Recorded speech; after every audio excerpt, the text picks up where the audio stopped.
भूमिका भाभी को कमरे में लॉक करके रख दिया है। क्यों?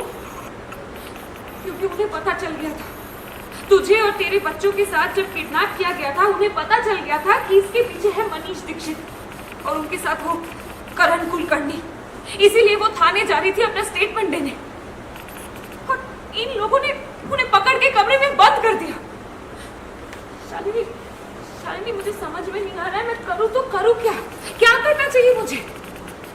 बाहर के केसेस तो मैं यूं सॉल्व कर देती हूँ, वहाँ जज साहब होते हैं, ओपोनेंट के लॉयर होते हैं, आर्ग्यूमेंट्स होता है। और यहाँ शालिनी जिसकी लाठी उसी की भैंस। यहाँ मेरे पापा, मेरे काका, ओमकार, संकल्प, पता नहीं ये लोग क्या करने की कोशिश कर रहे हैं। और उनके साथ है वो करण कुलकर्णी और उसका बेटा कबीर।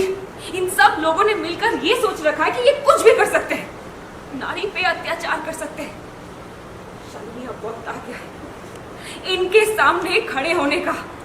और कितना सहेंगे हम? और तुझे भी तो किडनैप कर लिया था ना? बाय द वे, तू घर वापस आई कैसे? तू ठीक है ना? सब बताऊंगी दीदी, मैं आती हूँ। और मनीष दीक्षित और मल्हार दीक्षित से कह देना कि शालिनी आ रही है।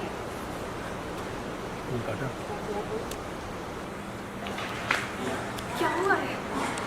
भूमिका भाभी को बहुत टॉर्चर किया जा रहा है, उन्हें कमरे में कैद करके रखा गया है। तू तो खुद एक लॉयर है, तो पुलिस स्टेशन क्यों नहीं गए?